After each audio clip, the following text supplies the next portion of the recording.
ایک شاتم رسول اللہ اور دوسرے عورت کی سربراہی کا۔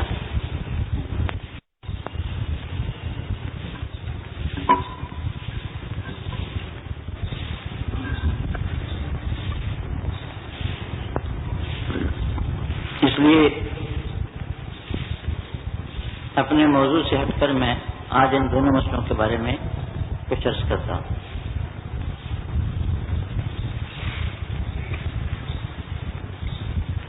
رسول اکرم صلی اللہ علیہ وسلم کی شان میں کسی قسم کی ادنا گستاخی کرنا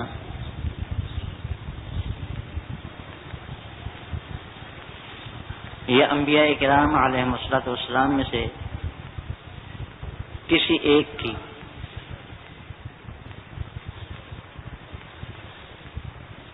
یہ چیز موجب کفر بھی ہے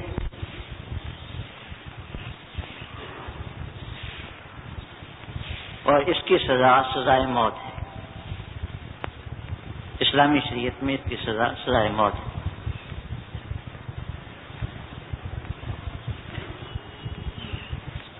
حافظ ابن تیمیہ رحمہ اللہ تعالی کی کتاب ہے جو انہوں نے خاص اسی مسئلے پر لکھی تھی،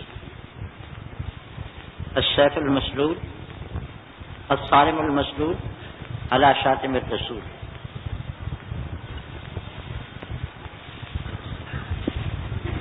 علامہ تاج الدین سبکی نے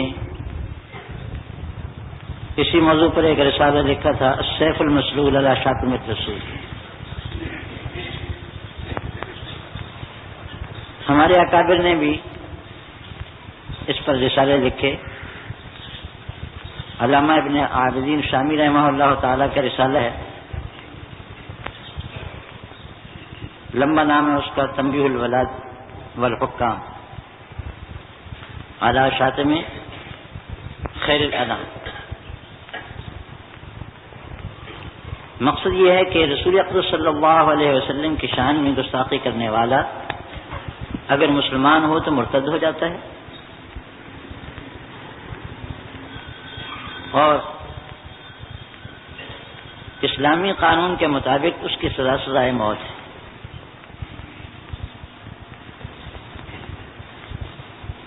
جنرل ضیاء الحق مرحوم کے زمانے میں ہمارے پاکستان میں بھی یہ قانون بن چکا ہے کہ رسول اللہ صلی اللہ علیہ وسلم کی شان میں گستاخی کرنے والے کو سزائے موت ملے گی۔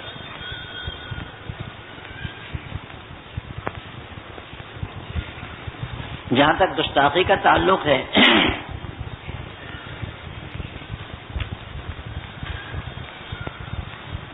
علماء نے اس کی بھی تفصیل کر دی ہے۔ ایک یہ ہے کہ حضرت صلی اللہ علیہ وسلم کی ذات گرامی کے بارے میں کوئی ناشائستہ بات کہی جائے، اور ایک یہ ہے کہ آپ کے ساتھ نسبت اور تعلق رکھنے والی کسی چیز کی توہین کی جائے۔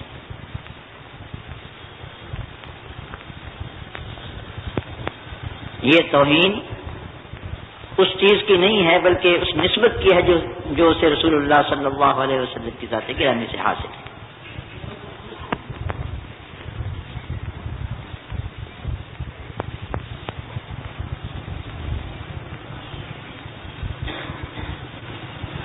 مشہور قصہ ہے سیرت کا کہ جب نبی کریم صلی اللہ علیہ وسلم کے حرم محترم ام المومنین حضرت عائشہ صدیقہ رضی اللہ تعالی عنہا پر منافقوں نے تہمت لگائی، قرآن کریم نے اس کا تذکرہ کیا، تو جب تک وحی نازل نہیں ہوئی تھی رسول اللہ صلی اللہ علیہ وسلم نے اس کے بارے میں تمام لوگوں سے رائے لی کہ یہ جو افواہ اڑائی جا رہی ہے تمہارا اس کے بارے میں کیا خیال ہے۔ ایک دن حضرت صلی اللہ علیہ وسلم نے ممبر شریف پر خطبہ دیا،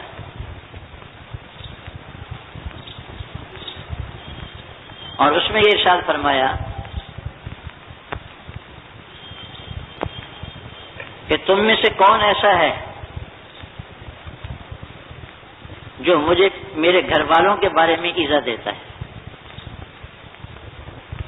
اور ان موذیوں کو برداشت کرتا ہے. بہت لمبی بات ہے آگے. حضرت صلی اللہ علیہ وسلم کے اہل خانہ کے بارے میں کوئی ناشائستہ بات کہنا یہ بھی رسول اللہ صلی اللہ علیہ وسلم کی توہین ہے.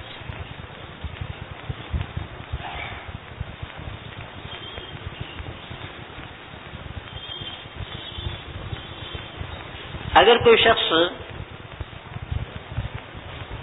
کسی اسلامی مملکت کا ذمہ ہو یعنی کافر ہے اور ہماری حکومت کے ماتحت رہتا ہے تو اس پر بھی یہ پابندی عائد ہوگی کہ وہ رسول اللہ صلی اللہ علیہ وسلم کے بارے میں کسی قسم کی ناشائستہ بات نہیں کہی. اگر کافر نے حضرت صلی اللہ علیہ وسلم کے بارے میں کوئی ناشائستہ بات تھی تو اس کی سزا بھی سزائے موت ہے. اور یہ ایک ایسا جرم ہے جو توبہ کرنے سے معاف نہیں ہوتا. مطلب یہ کہ آدمی سے گناہ ہو گیا حتیٰ کہ کفر بھی اگر ہو جائے توبہ کر لے, توبہ کرنے سے وہ جرم معاف ہو جائے گا. لیکن یہ جرم ایسا ہے کہ توبہ کرنے سے معاف نہیں ہوگا. اگر کوئی سچی توبہ کرے تو اللہ تعالیٰ اس کو معاف فرما دیں لیکن دنیا کی سزا اس پر جاری ہو.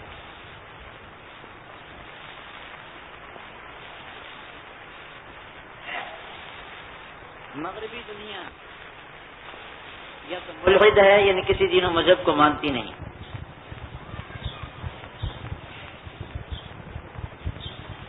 اور یا عیسائی اور نصرانی ہیں, ان کے یہاں ان چیزوں کی کوئی وقت اور قیمت نہیں.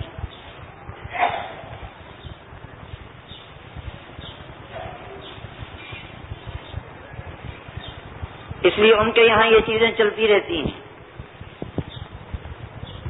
اور وہ مسلمانوں کو ستانے کے لیے, ایذا پہنچانے کے لیے اس قسم کے شوشے وقتاً فوقتاً حضرت صلی اللہ علیہ وسلم کے بارے میں بھی چھوڑتے رہتے ہیں. کسی گرجا میں جا کے دیکھو, وہاں حضرت عیسیٰ علیہ السلام کی اور حضرت مریم کی تصویریں لگی ہوئی ہوں اور ان کے نزدیک یہ کوئی معیوب بات نہیں ہے. لیکن مسلمان کسی بھی قیمت پر اس چیز کو برداشت نہیں کر سکتا کہ حضرت صلی اللہ علیہ وسلم کی شبیہ بنا کر کے لٹکائی جائے.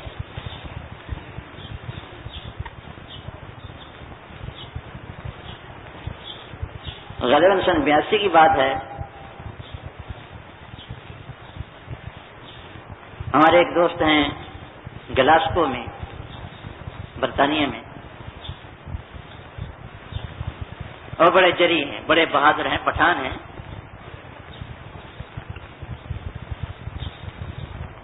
ٹیلی ویژن میں اعلان ہوا کہ فلاں دن کو حضرت عیسیٰ علیہ السلام کی زندگی پر فلم دکھائی جائے گی.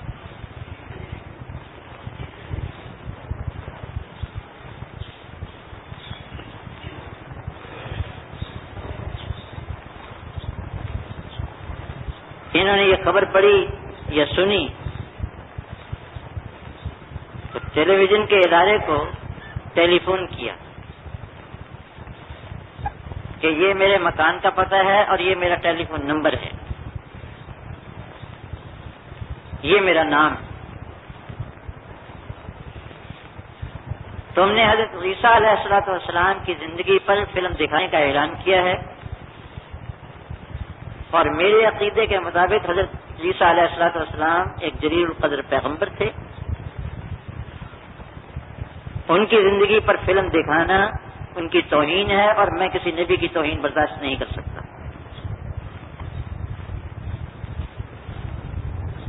اس لیے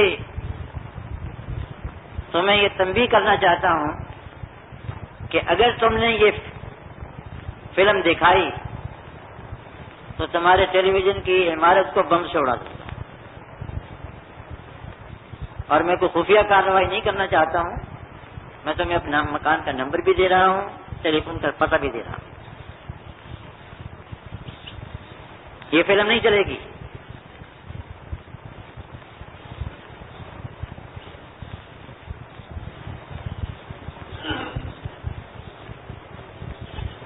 تھوڑی دیر گزری تھی کہ پولیس آ گئی ان کے مکان تک.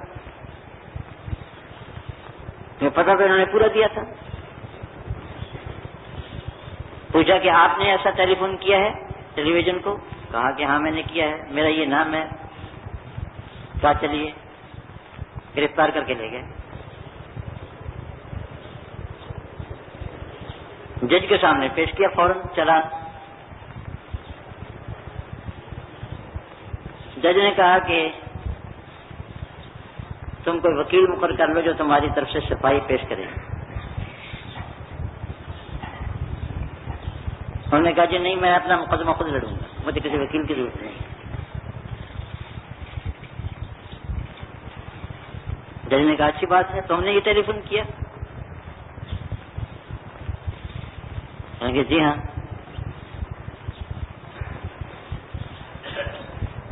یہ ایک جرم ہے اور اس جرم کی یہ سزا ہے, تم جرم کا اقرار کرتے ہو؟ کہنے کہ میں جرم کا اقرار نہیں کرتا, میں نے جرم کیا ہی نہیں ہے, میں نے اپنا مذہبی فریضہ ادا کیا ہے, میں نے جرم نہیں کیا ہے.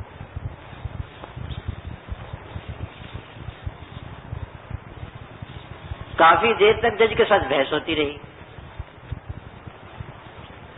آخر میں جج نے کہا کہ عیسیٰ علیہ السلام تو عیسائیوں کے مقدس ہیں, تمہیں ان سے کیا واسطہ؟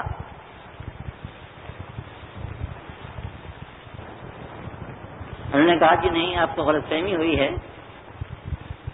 عیسائی تو ان کو خدا مانتے ہیں, مانتے پھریں, لیکن میں مسلمان ہوں اور میرے لیے تمام انبیاء کرام علیہم الصلوۃ والسلام ایسے ہی واجب الاحترام ہیں جیسے کہ میرے رسول صلی اللہ علیہ وسلم. لا نفرق بین احد من رسلی, ہم رسولوں کے درمیان تفریق کرنے کے قائل نہیں کہ یہ ان کا رسول ہے, یہ ہمارا رسول ہے. اگر رسول اللہ صلی اللہ علیہ وسلم کی زندگی پر فلم دکھانے کا اعلان کیا جائے اور میں اس کو روکوں تو آپ تسلیم کرتے ہیں کہ یہ میری مذہبی غیرت کا تقاضا ہے. میں آپ کو صرف اتنی بات بتانا چاہتا ہوں کہ حضرت عیسیٰ علیہ الصلوۃ والسلام کی بھی وہی حیثیت ہے اس مسئلے میں جو حضرت صلی اللہ علیہ وسلم کی.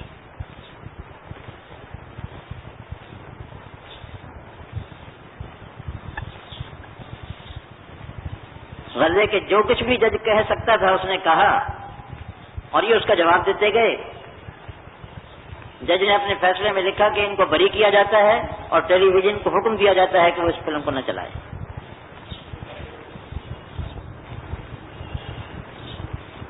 اور اگر ٹیلی ویژن کا ادارہ اس فلم کو چلائے گا تو اس کے نتائج کی ذمہ داری خود اس پر عائد ہوگی. قانون اس کی حفاظت نہیں کر سکے گا.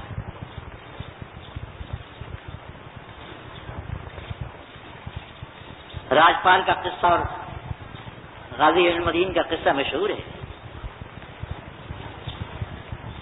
کسی خبیث نے رنگیلا رسول کے نام سے کتاب لکھی تھی, آریہ نے. راجپال نے لکھی نہیں تھی, راجپال کتا اس کا ناشر تھا,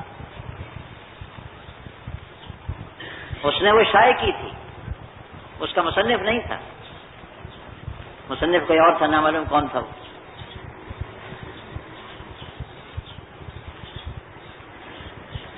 لاہور موچی دروازے پر جلسہ ہوا. عطا اللہ شاہ بخاری رحمہ اللہ تعالی وہاں تشریف لے گئے اور بڑے بڑے علماء کرام موجود تھے. ایک تہلکہ مچا ہوا تھا اس کتاب پر. مفتی کفایت اللہ صاحب ہندوستان کے مفتی اعظم اس وقت تھے اور دوسرے علماء کرام بڑے بڑے اسٹیج پر موجود تھے. لاکھوں کا مجمع تھا. لاؤڈ اسپیکر ان دنوں میں نہیں ہوتا تھا, لیکن شاہ جی کی آواز سب کو پہنچ رہی تھی.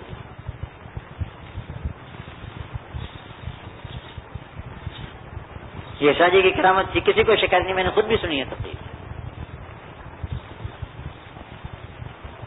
بغیر لاؤڈ اسپیکر کے سنی.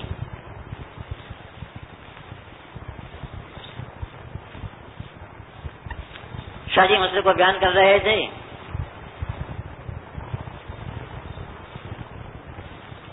اور اپنے خاص خطیبانہ انداز میں فرمانے لگے کہ رات عائشہ اور حفصہ تشریف لائیں اور پوچھا، کہنے لگی کہ کروڑوں فرزند ہمارے موجود ہیں، ہماری عزت کی حفاظت نہیں کر سکتے.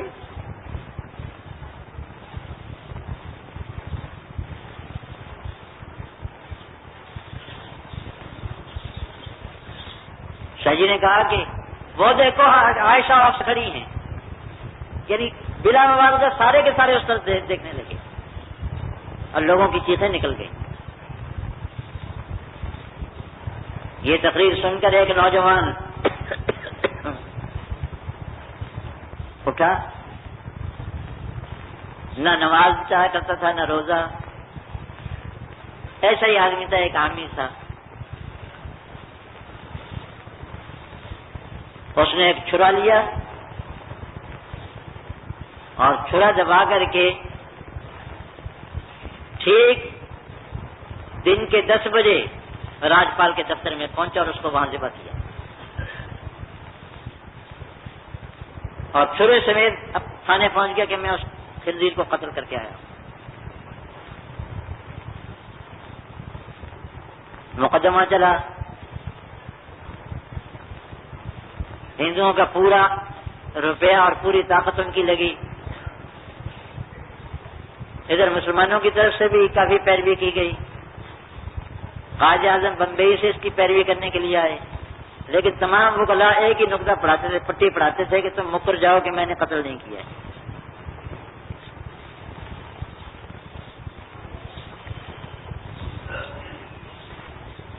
اور یہ غازی علم الدین کہتے تھے کہ میں مکرنے کے بعد اپنی عاقبت خراب کر لوں، میں نے قتل کیا.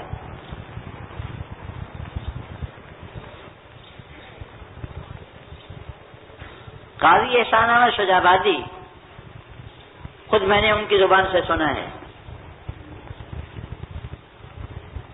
کہ رات کے وقت ملنے کے لیے گئے تو ان کے بتایا گیا کہ ان کے کمرے میں تیز روشنی ہے، حالانکہ کوٹھی لگا ہوا تھا، پھانسی کی کوٹھی. پوچھا گیا کہ علم الدین کیا بات ہے، یہ رات کو روشنی کیسی دکھنے لگے؟ رسول اللہ صلی اللہ علیہ وسلم تشریف لائے تھے اور فرمایا تھا کہ علم الدین فکر نہ کرنا،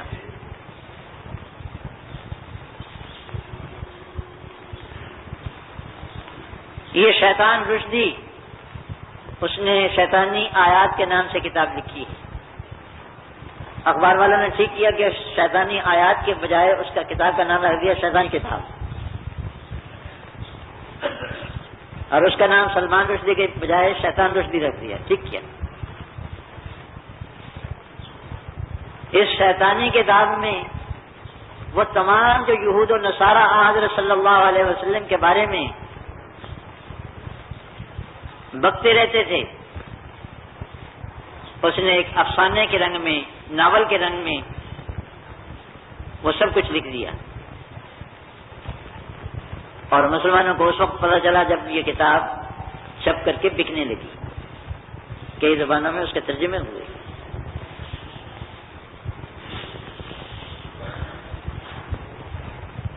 بہرحال اب گفتگو اس پر نہیں ہے کہ سلمان رشدی کی یہ کتاب کیسی ہے کیسی نہیں. عالم اسلام کا جن کی تعداد اس وقت 1 ارب کے قریب ہے، ایک بچہ اس موذی کو واجب القتل سمجھتا ہے. البتہ اب گفتگو اس میں رہ گئی ہے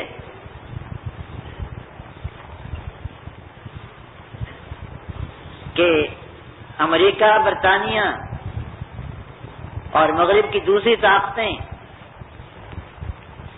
جو سلمان رشدی کے لیے چھتری بنی ہوئی ہیں اور اس کو تحفظ فراہم کر رہی ہیں، مسلمانوں کو ان کے ساتھ، اسلامی ممالک کو ان کے ساتھ سفارتی تعلقات رکھنے چاہیے یا نہیں رکھنے چاہیے؟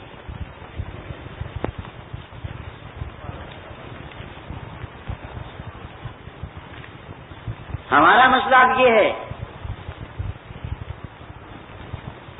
کہ برطانیہ اور امریکہ کو سبق دینا چاہیے، آئندہ وہ ایسے کسی خبیث ملک کا تحفظ نہ کرے۔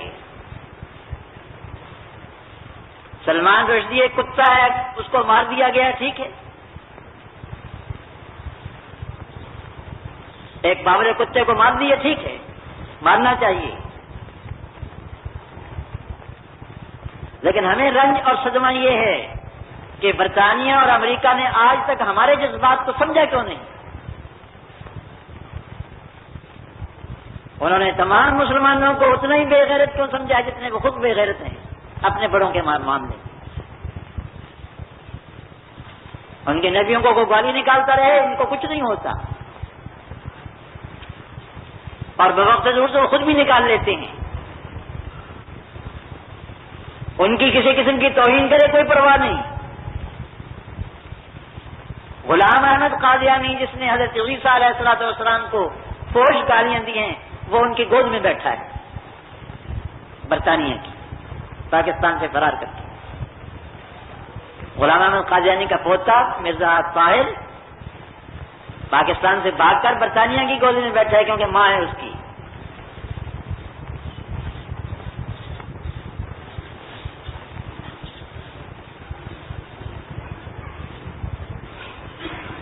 اس وقت جب غلام احمد قادیانی ہوتا تھا، مسیحی مشنریوں نے حکومت کو درخواست دی کہ عیسیٰ علیہ السلام کے بارے میں نازیبا کلمات بکتا ہے، اس کا ایکشن لیا جائے۔ گورنمنٹ کا پادریوں کے نام، چرچ کے نام خط آیا کہ گورنمنٹ کے سیاسی مقاصد اور ہیں، مذہبی معاملات اور ہیں، اس لیے ہم اس میں کوئی مداخلت نہیں کر سکتے۔ اس کا نتیجہ یہ ہے کہ پادریوں نے بھی حضرت صلی اللہ علیہ وسلم کو سنائی بے نقص۔ غازی عظم الدین شہید جن کا میں نے قصہ ذکر کیا ہے، ان کو پھانسی دی گئی، وہ تو پھانسی پر چڑھ گئے، لیکن برطانوی حکومت کو یہ قانون بنانا پڑا کہ کسی ملت اور کسی مذہب کے مقدس بزرگ کی توہین جائز نہیں، اور اس کی سزا سزائے موت قربانی دینے کے بعد کیا۔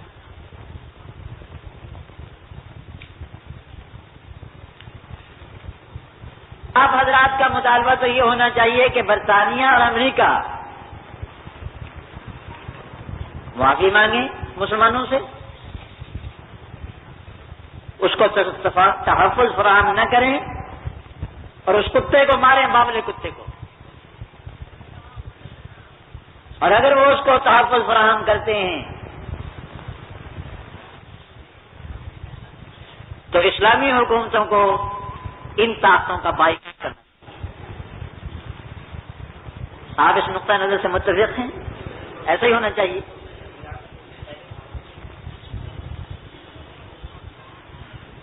اب دوسرا مسئلہ ہے عورت کی سربراہی کے بارے میں۔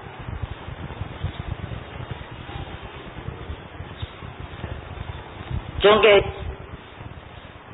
اس مسئلے کا سیاست سے تعلق آ جاتا ہے، اور لوگوں کا عام رجحان یہ ہے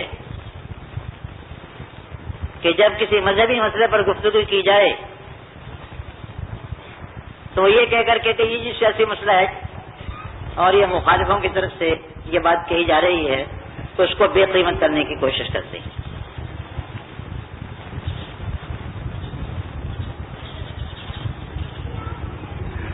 نوح علیہ السلام اپنی قوم کو دعوت دے رہے ہیں،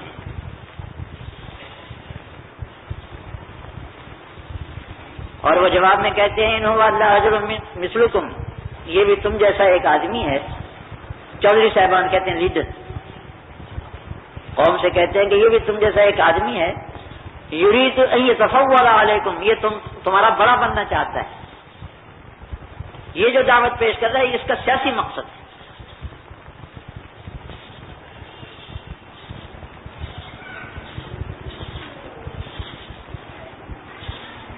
قرآن کریم میں دوسری جگہ تمام انبیاء کے بارے میں اس قسم کی باتیں اللہ تعالیٰ نے ذکر کی ہیں. ہمارے حضرت صلی اللہ علیہ وسلم کے بارے میں اللہ تعالیٰ فرماتے ہیں وَانطَلَقَ الْمَلَأُ مِنْهُمْ أَنِ امْشُوا وَاسْجُدُوا عَلَىٰ آلِهَتِكُمْ.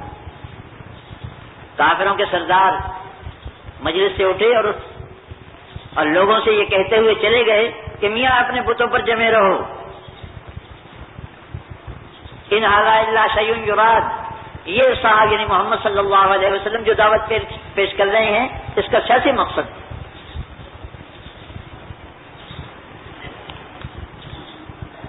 آج علماء کرام اگر کسی دینی مسئلے پر شرعی نقطۂ نظر سے گفتگو کریں اور اس سے کسی کی سیاسیات پر زد پڑتی ہو تو ان کے لیے یہ الزام لگانا تو زیادہ مشکل نہیں کہ جی یہ سیاسی رقابت کی وجہ سے کہتے ہیں. لیکن اس مسجد کے در و دیوار بھی جانتے ہیں اور آپ لوگ بھی گواہ ہیں کہ میں سیاسی مسئلے نہیں کیا کرتا, سیاسی باتیں نہیں کیا کرتا. شریعت کا مسئلہ بتاتا ہوں. اب اگر کسی کے خلاف جاتا ہو تو وہ جانے.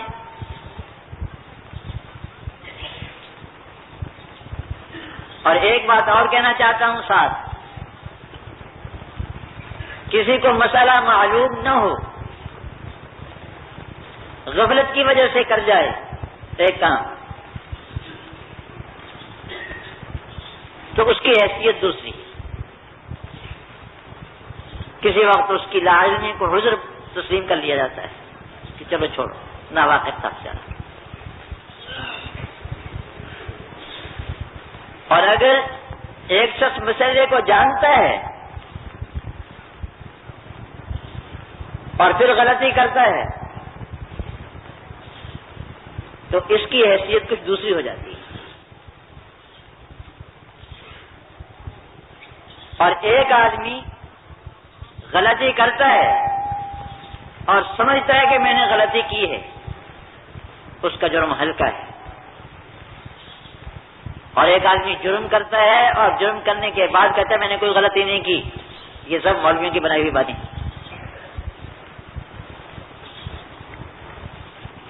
تو اس کا معاملہ سنگین ہو جاتا ہے. یہ غلطی نہیں بغاوت, یہ غلطی نہیں ہے بغاوت. ہمارے بھائی اب کچھ ایسی باتیں کرنے لگے ہیں کہ غلطیاں کرتے ہیں اور جب ان کو غلطی پر ٹوکا جاتا ہے تو کہتے ہیں یہ مولویوں کی بنائی ہوئی بات ہے. یہ حالت بہت زیادہ خطرناک ہے اور اس سے توبہ کرنی چاہیے, اس لیے کہ اس سے بغاوت کی بو آتی ہے.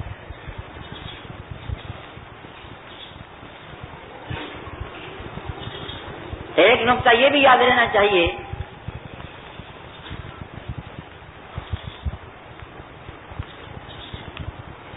کہ دین کے مسائل دو قسم کے ہیں.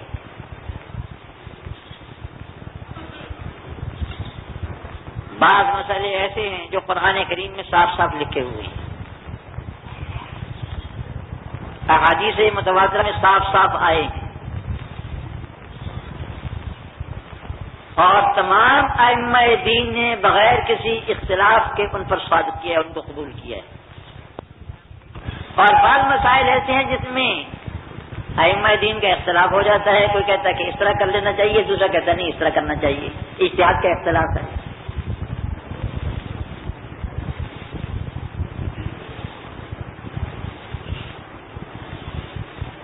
امام شافعی رحمۃ اللہ علیہ فرماتے ہیں کہ امام کے پیچھے فاتحہ پڑھنی چاہیے. امام ابو حنیفہ رحمۃ اللہ فرماتے ہیں کہ بالکل نہیں پڑھنی چاہیے. اختلافی مسئلہ ہو گیا. اور بھی آپ جانتے ہیں بہت سے اختلافی مسئلے ہیں, آپ ان کو اچھالا بھی کرتے ہیں, یہ بھی کہا کرتے ہیں کہ مولوی لڑتے ہیں آپس میں. نہیں, یہ اس قسم کے مسئلے بڑی رحمت ہے امت کے. میں جو بات بتانا چاہتا ہوں وہ یہ ہے کہ پہلی قسم کے مسائل میں اختلاف ہے. ایک امام کے نزدیک جائز ہے, دوسرے کے نزدیک جائز نہیں. وہاں ہم اگر اپنے مذہب کے خلاف بھی دیکھتے ہیں تو چشم پوشی کرتے ہیں, ان میں نرمی کرتے ہیں. ہم کہتے ہیں چلو ہمارے نزدیک جائز نہیں, فلاں امام کے نزدیک جائز. اسلامی سلطنت میں عورت سربراہ مملکت نہیں ہو سکتی، یہ مسئلہ ان مسائل میں سے ہے جن میں کسی امام دین کا اختلاف نہیں۔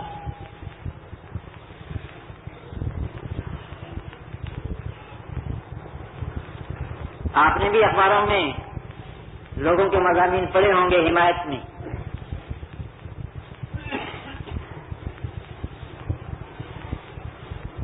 لیکن کبھی کسی نے حدیث کا حوالہ نہیں دیا کہ رسول اللہ صلی اللہ علیہ وسلم نے فرمایا کہ عورت بن سکتی ہے۔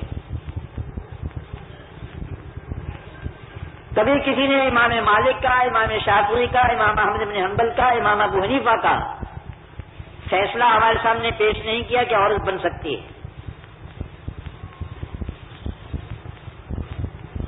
لیکن اس کے مقابلے میں قرآن کریم کی آیات، رسول اللہ صلی اللہ علیہ وسلم کی احادیث اور پوری امت کا اجماعی فیصلہ یہ ہے کہ عورت سربراہ مملکت نہیں بن سکتی، حاکم نہیں بن سکتی۔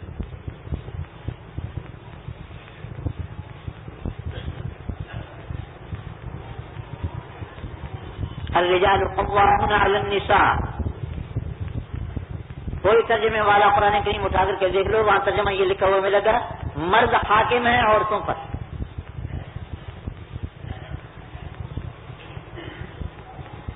تو قرآن کریم کی آیت ایسی بھی ہے جس میں یہ لکھا ہو کہ النساء قوامات علی الرجال، عورتیں حاکم ہیں مردوں پر۔ ہے قرآن کریم میں کوئی آیت؟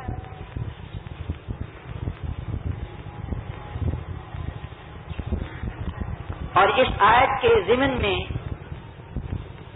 تمام مفسرین نے لکھا ہے کہ بما فضل اللہ بعضهم علی بعض، اللہ نے مردوں کو فضیلت دی ہے عورتوں پر، اور وہ فضیلت یہ ہے کہ مرد نبی بن سکتا ہے، عورت نبی نہیں بن سکتی۔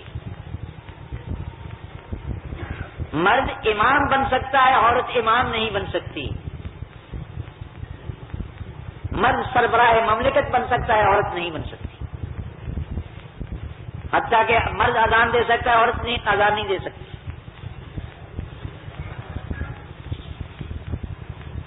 ہمارے ائمہ دین کی اصطلاح میں امامت یہ صغرا کہلاتی ہے، نماز کی امامت امامت صغرا ہے، یعنی چھوٹی امامت، اور ملک کا سربراہ ہونا یہ بڑی امامت کہلاتی ہے، اس کو امامت کبریٰ کہتے ہیں۔ کبھی کوئی احمق ملک ایسا دیکھا ہے جس میں عورت کو امام بنایا گیا اور مرد اس کے پیچھے نماز پڑھ رہے ہیں؟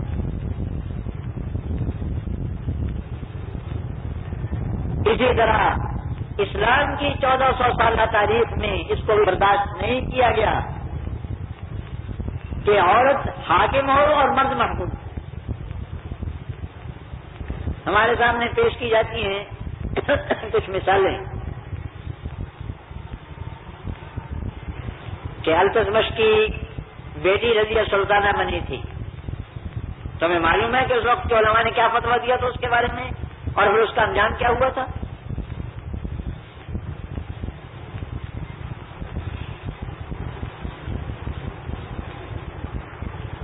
شجرۃ الدر مصر میں ایک خاتون تھی،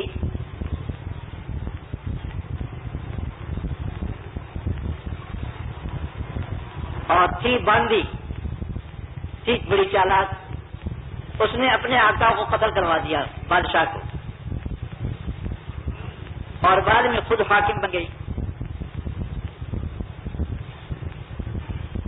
خلیفہ بغداد نے مصر کے ارکان دولت کے نام خط لکھا کہ تم لوگوں نے ایک عورت کو اپنا حاکم تسلیم کر لیا ہے، اگر مصر میں کوئی آدمی باقی نہیں رہا تو ہم بھیج دیتے ہیں۔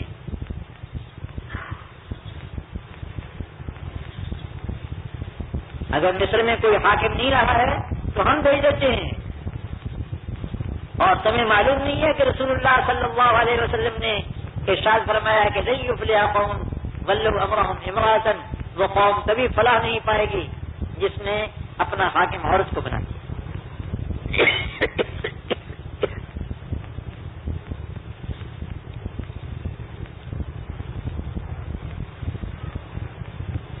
خلیفہ کا جب یہ خط پہنچا تو شجرۃ الدر نے خود اپنے آپ کو معذور کر دیا کہ رسول اللہ صلی اللہ علیہ وسلم کا اگر حکم ہے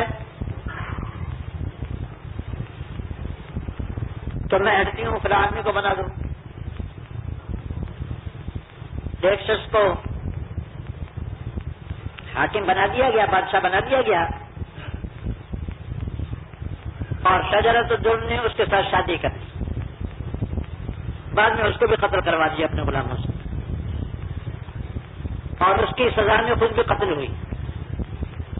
عورتیں بیچاری کسی قسم کی ذہنیت رکھا کرتی ہیں۔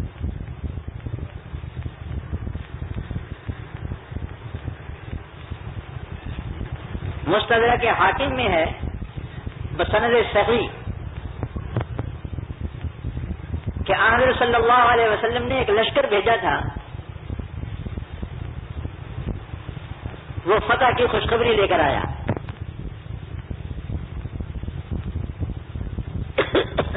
حضرت صلی اللہ علیہ وسلم نے جب خوشخبری سنی تو سجدہ شکر بجا لائے،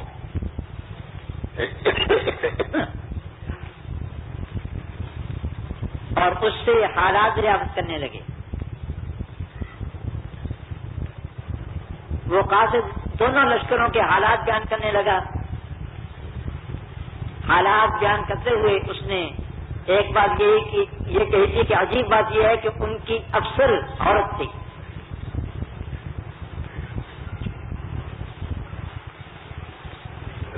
حضرت صلی اللہ علیہ وسلم نے ارشاد فرمایا ہلاکت الرجال حین اطاعت النساء، مرد ہلاک ہو گئے جب انہوں نے عورت کی اطاعت کر دی۔ مسند احمد کی روایت ہے اور جو مشکوٰۃ شریف میں بھی ہے، اذا کان امراؤکم خیارکم، جب تمہارے حکام تم میں سے اچھے لوگ ہوں، واغنیاؤکم سمحاءکم، اور تم میں سے جو مالدار ہیں وہ سخی ہوں، وامورکم شورا بینکم، اور تمہارا نظام سلطنت شورا سے چلتا ہو، شورائیت، یہ جمہوریت نہیں۔ فظاہر الارض خیر لکم من بطنها، تو زمین کی پشت تمہارے لیے بہتر ہے زمین کے پیٹ سے، یعنی زندگی بہتر ہے مرنے سے۔ وَإِذَا كَانَ أُمَرَاؤُكُمْ شِرَارَكُمْ، اور جب تمہارے حکام برے ہوں، وَأَغْنِيَاؤُكُمْ بُخَلَاءَكُمْ، اور تمہارے مالدار لوگ بخیل ہوں، وَأُمُورُكُمْ إِلَى نِسَائِكُمْ، اور تمہارے معاملات عورتوں کے سپرد ہو جائیں، فَبَطْنُ الْأَرْضِ خَيْرٌ لَكُمْ مِنْ ظَهْرِهَا، تو زمین کا پیٹ زمین کی پشت سے بہتر ہے۔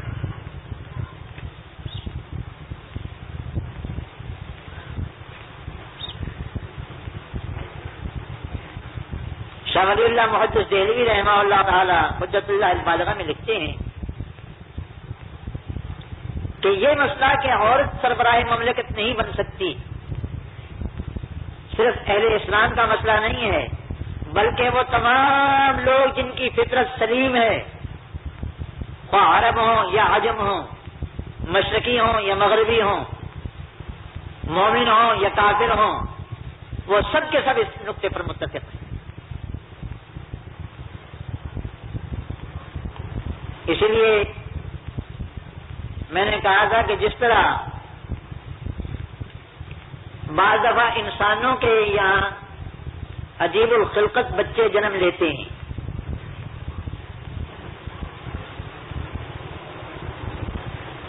اور ہر آدمی سمجھتا ہے کہ یہ فطرت سے ہٹی ہوئی چیز ہے کہ مادے میں نقص پیدا ہو گیا، فطرت بگڑ گئی۔ ان بچوں پر فخر نہیں کیا جاتا، یا جیسا کہ برسات کے موسم میں لوگوں کے پھوڑے پھنسیاں نکلتی ہیں، یا ویسے کسی کا دمبل نکل آتا ہے خدا نخواستہ، یہ بھی انسانی صحت کے معمولات میں شامل ہے، لیکن عقلاء اس پر فخر نہیں کرتے بلکہ اس کو فساد خون کی علامت سمجھتے اور اس کے علاج کی طرف متوجہ ہوتے ہیں۔ ٹھیک اسی طرح تاریخ کے وقفے میں کبھی کبھی کوئی نظر آتا ہے کہ عورت حکمران بن گئی تو ان کی مثال ان پھوڑے پھنسیوں کی ہے یا پھر ان عجیب و خلقت بچوں کی، اور آج لوگوں کی ذہنیت یہاں تک مسخ ہو گئی ہے کہ ان کو مثال کے طور پر پیش کرتے ہیں، حتیٰ کہ لوگ ملکہ سبا تک کی مثال پیش کرتے ہیں کہ قوم سبا کی ملکہ ایک عورت تھی۔ سبحان اللہ۔ تو خلاصہ یہ ہے یہ مسئلہ کہ عورت سربراہ مملکت اور حاکم نہیں بن سکتی، یہ تمام انسانوں کا متفق ہے، صرف مسلمانوں ہی کا متفق نہیں، سوائے ان کے جن کی فطرت اپنی اصلیت سے ہٹ گئی۔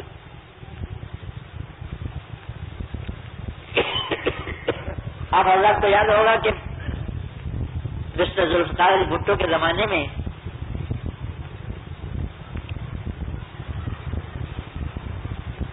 یہ بیگم رانا لیاقت علی کو گورنر بنایا گیا تھا کراچی کا، سود سندھ کا، یاد ہوگا۔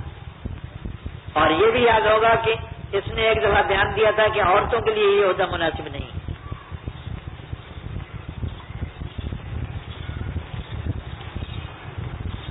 تجربے کے بعد ان کو پتہ چلا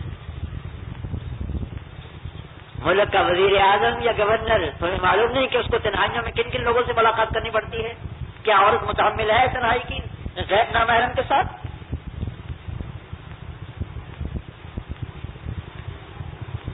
جس قوم نے غیرت ہی کو لپیٹ کر ایک طرف رکھ دیا ہو، میں اس کی بات نہیں کرتا ہوں، لیکن باغیرت قوم برداشت کرے گی کہ ایک اجنبی آدمی اس کی ماں کے ساتھ، بہن کے ساتھ، بیٹی کے ساتھ خلوت کرے؟ برداشت کرے گی؟ تنہائی میں گھنٹوں کی ملاقات، کوئی تیسرا وہاں نہیں ہے، اور اس کی اللہ نے فطرت ایسی رکھی ہے کہ وہ اس کی اہل نہیں ہے۔ یہ عورت کی توہین نہیں ہے۔ ہمارے قاضی احسان احمد شجاع آبادی مرحوم اللہ غری کی رحمت فرمائے، بڑے مزے میں فرمایا کرتے تھے کہ بھائی لکڑیاں تو ہوتی ہیں باندھ کر کے لے جاتے ہو، لیکن کبھی کیا نوٹ اور روپے بھی اسی طرح لے جاتے ہیں جس طرح لکڑیاں لے جاتے ہیں؟ ان کو چھپا کر کے حفاظت کے ساتھ لے جاتے ہو یا نہیں؟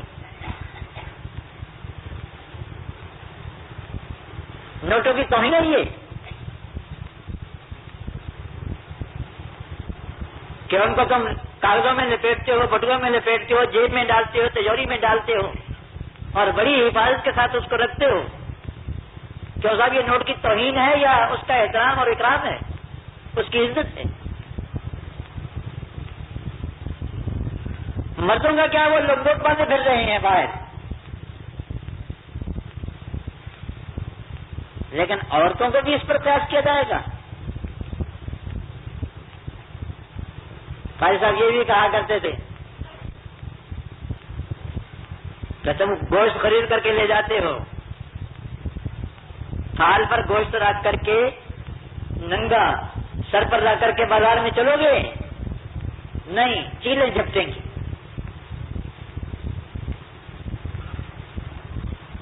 وہ کہا کرتے کہ اس 2.5 من کے گوشت پر چیلیں نہیں جھپٹتی، تمہیں نظر آتی؟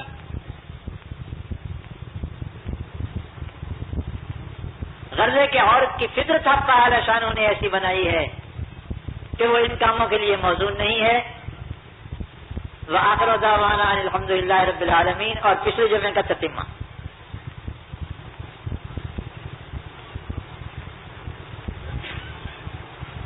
یہ جو میں نے مسئلہ بھی ذکر کیا ہے، اس میں ایک لفظ اور زیادہ کر دینا چاہوں گا، وہ یہ کہ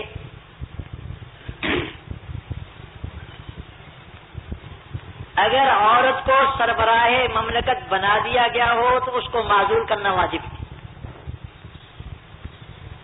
یہ بھی شریعت کا مسئلہ ہے. نمبر 2، عورت کو سربراہ مملکت بنانے والے جن کا بھی اس میں دخل ہو وہ سب کے سب گنہگار ہوں گے. نمبر 3، اور اس کا وبال جو ہے جس کو رسول اللہ صلی اللہ علیہ وسلم نے فرمایا ہلاکت الرجال ان اطاعت النساء، صرف بنانے والوں پر نہیں پڑے گا بلکہ تمام معاشرے پر اس کا وبال پڑے گا. پورا معاشرہ اس وبال کی لپیٹ میں آئے گا. اس لیے تمام مسلمان جو اللہ تعالی اور اس کے رسول صلی اللہ علیہ وسلم پر ایمان رکھتے ہوں ان کا یہ فرض بنتا ہے کہ وہ اس کے خلاف آواز اٹھائیں اور اس کو برداشت نہ کریں. اپنا اختلافی نوٹ تو کم از کم لکھیں اور اس سے نفرت کریں.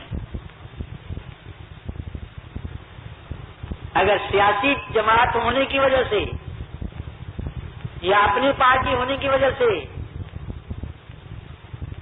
تم اللہ اور اللہ کے رسول کے حکم کی حمایت نہیں کرو گے تو اس کا معنی یہ ہے کہ تم رسول اللہ صلی اللہ علیہ وسلم کی پارٹی میں شامل نہیں ہوگے. گزشتہ جو میں مسجد کے چندے کے لیے میں نے اعلان کیا تھا اور الحمدللہ